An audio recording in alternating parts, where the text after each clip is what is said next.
The Bible defines marriage as a sacred covenant between one man and one woman established by God. In the book of Genesis, it is written, "Therefore a man shall leave his father and mother to hold fast to his wife, and they shall become one flesh." All throughout, marriage is depicted as the reflection of the relationship between Christ and the Church, highlighting its spiritual significance and the importance of mutual love, respect, and fidelity within a marital union, thus forming a bond that is intended to be lifelong and exclusive. In the theological perspectives on marriage, there is unitive end and procreative end. The unitive end has emotional and spiritual value for the couple themselves and for all others who encounter them. From the perspective of marriage, sexual intimacy should unite the couple together in trust, devotion, and consideration for each other. It's important that both parties are fine with the idea of procreation and both feel respected in the relationship. Our Creator intends that sexual relations are meant to be a way for couples to show love, procreate, and grow closer emotionally, spiritually, and physically.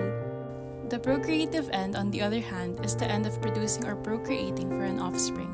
According to the Clement of Alexandria, he shares with authorities the conviction that the primary purpose of marriage is to produce children, by which, according to Plato, one secures for himself a kind of immortality. He then cites Genesis chapter 20, verse 12, to give evidence on the prohibition of marrying a sister, as well as to defend the free choice of a woman when entering a marriage. For St. Augustine of Hippo, he defines the threefold good of marriage as proles, fides, and sacramentum.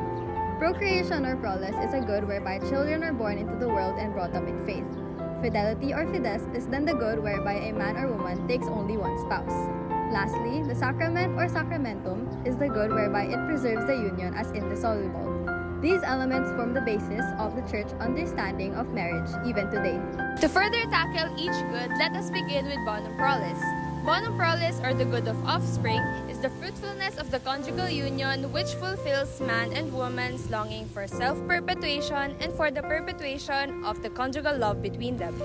This fruitfulness extends to the fruits of moral, spiritual, supernatural life that parents hand on to their children through education as the principal and first educators. In this sense, the fundamental task of marriage and family is to be at the service of life.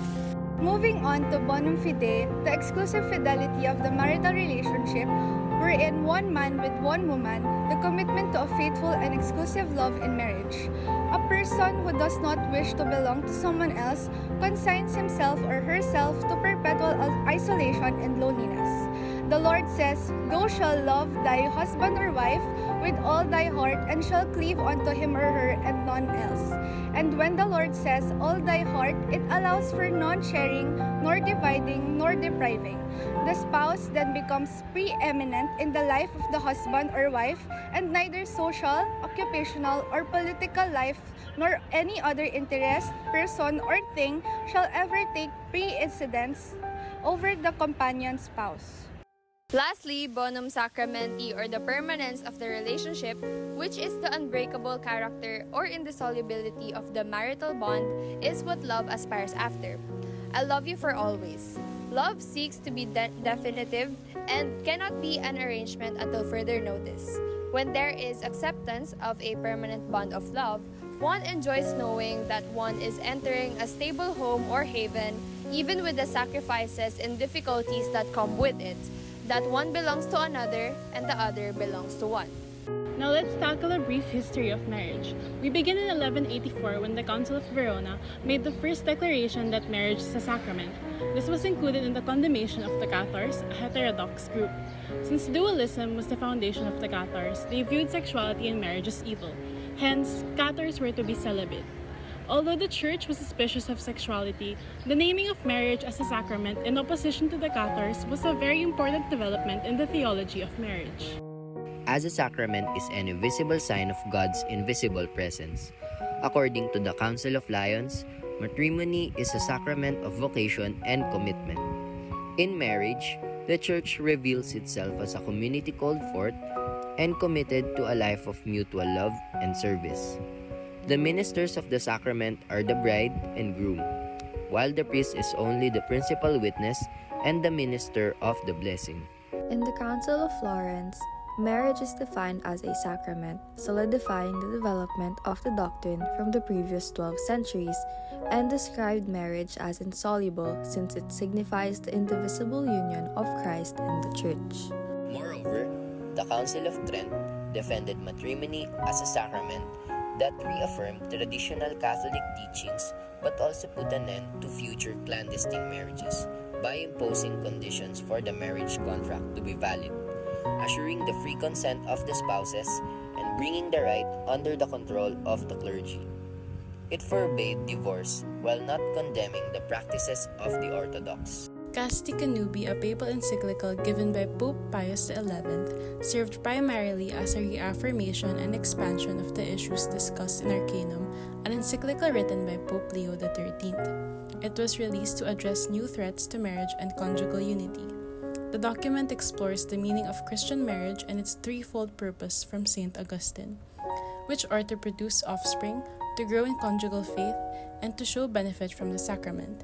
It discusses the nature of marriage, erroneous but common beliefs about marriage, threats to pure marriage, and how to address them. Now let's discuss the dimensions of marriage, which are contract, covenant, and vocation.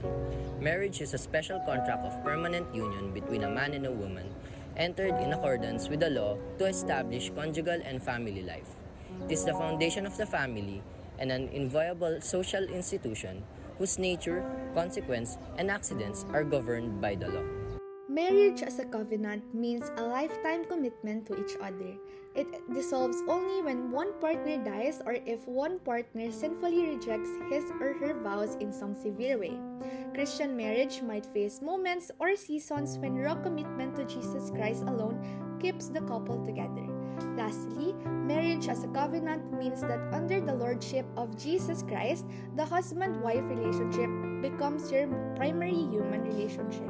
The last dimension is marriage as a vocation.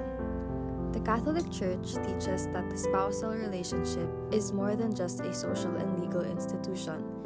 It involves a call from God and a response from two people who promise to build, with the help of divine grace, a lifelong, intimate, and sacramental partnership of love and life. The vocation to marriage is a call to a life of holiness and service within the couple's own relationship and in their family.